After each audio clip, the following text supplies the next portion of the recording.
এই পৃথিবীটা বড্ড অদ্ভুত। কখনো খুব চেনা মনে হয়, আবার যেন মনে হয় খুবই অচেনা। পৃথিবীর বুকে প্রকৃতির এই নীলাখেলা সেটাও কিন্তু বোঝা খুবই মুশকিল। এই প্রকৃতির বুকে কখনো একই টাইমে কেউ হাসছে, আবার কেউ বা কাঁদছে, আবার কেউ বা অন্যান্য কিছুতে মেতে উঠেছে। ব্যাস, একই সময়ে একটা পৃথিবীর বুকে আমরা যেন বিভিন্ন রকম নীলাখেলায় ব্যস্ত। আর ঠিক সেই একইভাবে প্রকৃতিও যেন আমাদের সাথে নীলাখেলা খেলছে। নতুন আরও একটি সকালে আমার প্রিয় বন্ধুদের জানাই সুপ্রভাত। আর সকালের শুরুটা সব সময় আমার মন চায় যেন ফুল দিয়ে করতে পারি। তো সকালেই একটু বিশেষ কারণে দিদিদের বাড়ি এসেছিলাম। তো দেখো, কামিনী ফুলগুলো তোমাদের সাথে একটু শেয়ার করলাম। আর প্রথমে দেখিয়েছি রঙ্গন ফুল। দুটো ফুলে এত সুন্দর দেখতে লাগছিল, তাই ওই দুটো একটুখানি ভিডিও করে এনেছি তোমাদের সাথে শেয়ার করব বলে। এটা হচ্ছে একটা অনেক বড় ওল, আর আমাদের চাষিবাসী ঘরে এই জিনিসটা ভীষণ প্রয়োজন। তো বন্ধুরা, তোমরা যে বা যারা যেখান থেকে ভিডিওটা দেখছো, আশা করছি ভালো আছো। আগামী দিনেও ভালো থেকো, সুস্থ থেকো। এই মুহূর্তে আমি কিন্তু ভালো আছি, তাই তোমাদের সাথে ভিডিওটা শেয়ার করছি। এই সময় কি বলো তো বন্ধুরা, ওল লাগানোর সিজন। আর সেই জন্য এই বিশাল বড় একটা ওল কিনে রাখা হয়েছিল বীজ করার জন্য। তো দেখো, সেই জন্য ভালো করে পিস পিস করে কেটে রেডি করে নিয়েছি, কারণ ওলগুলো লাগানো হবে।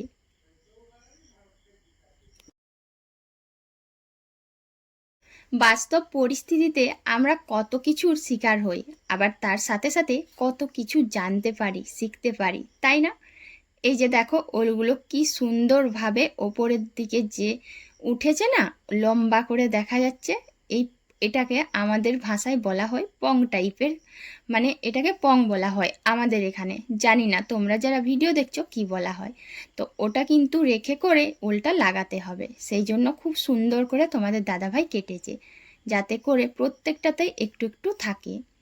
এরপর ওলগুলো লাগালে এখান থেকে অনেক বড় বড় ওল পাওয়া যাবে। তো যাই হোক, তারা কিন্তু লাগাতে গেছে, আর আমার কাজ হচ্ছে সবজি কিছু কেটে তারপর সেই সবজির খোসাগুলো এইখানে গাছের গোড়ায় না দিয়ে একটা জায়গাতে ফেলবো। বেশ কয়েকদিন ধরে জানো তো, বর্ষার জন্য গাছের গোড়ায় দিচ্ছি না, একটা নির্দিষ্ট জায়গাতেই ফেলছি। তবুও দুদিন বৃষ্টি হয়নি, তাই দেখো মাটিগুলো বেশ শুকনো হয়ে গেছে। আর আজকে তো রোদের আভাটা বেশ ভালোই ছিল।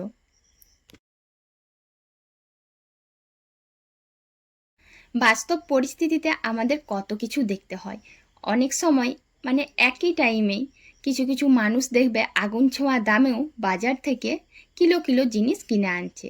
আবার সেই একই জিনিস আমি ব্যাগ ভর্তি করে করে বাড়িতে নিয়ে আসছি, তাও কিন্তু 4 ব্যাগ ভর্তি, তাও আবার পুরো সস্তাতে, বিনে পয়সাতে।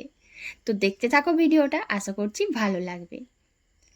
ছেলেকে একটু ম্যাগি বানিয়ে দিলাম। বর্তমান যুগে জানো তো, বাচ্চাদের ভীষণ ঝোঁক এই ম্যাগিটার ওপর।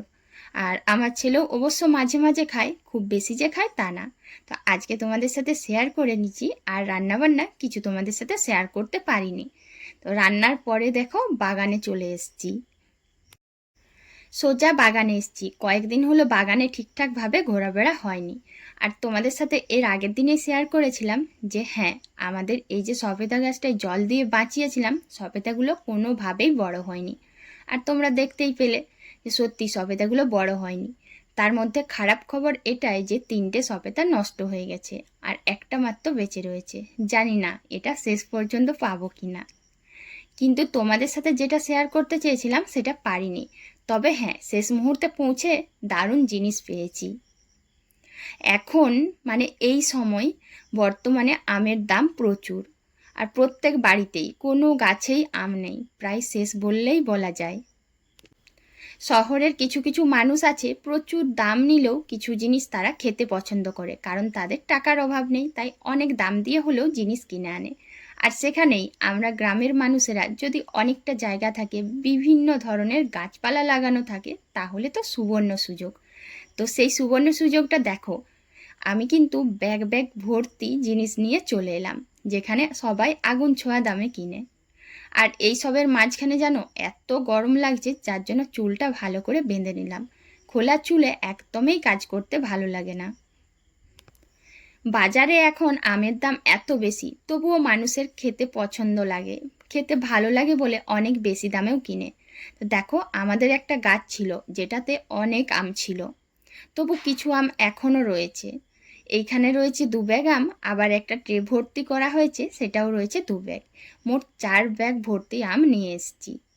আর এই আম পাড়াটা তোমাদের সাথে শেয়ার করতাম, কিন্তু তখন সংসারের কাজগুলো করতে করতে একদমই যেতে পারিনি। তবে এই আমগুলো পেড়েছে কে বলো তো? একটা দাদাভাইকে বলেছিলাম যে গাছে উঠতে ওস্তাদ, সেই কিন্তু পেড়ে দিয়েছে। তো যাই হোক, কত কত আম! আর এই অসময়ে যে এত আম পাবো কখনোই ভাবিনি। যেখানে সবাইকে 1 কিলো আম কিনতে গেলেও 600 টাকা খরচ করতে হচ্ছে, আর সেখানে সস্তাতেই, বলতে পারি ফ্রিতেই। মানে নিজেদের গাছের থেকেই যে এত আম পাবো সেটা ভাবিনি। আর সস্তাতে কেন বললাম বলো তো? এই অসময়ে এই গাছটাতে এত আম অন্য বছর থাকে না, তাই বললাম। তো দেখলাম যে 2টো আম ভালোই পেকেছে, তাই ওগুলো আলাদা করে নিয়েছি। যেহেতু আজ খাওয়া দাওয়া হয়ে গেছে, তাই ওগুলো কালকে খাবো। এই মুহূর্তে যাদের গাছে আম আছে তাদের কিন্তু ভীষণ ভালো একটা সময়, যে এত চড়া দামে আম কিনে খেতে হবে না, সাথে অনেক দিন আম পাকা খেতে পারবে। তো দেখো, কিছু জামা কাপড় ছিল, আর ওই গরুটা না কাঠটা ফেলে দিয়েছিল, মানে বাঁশটা।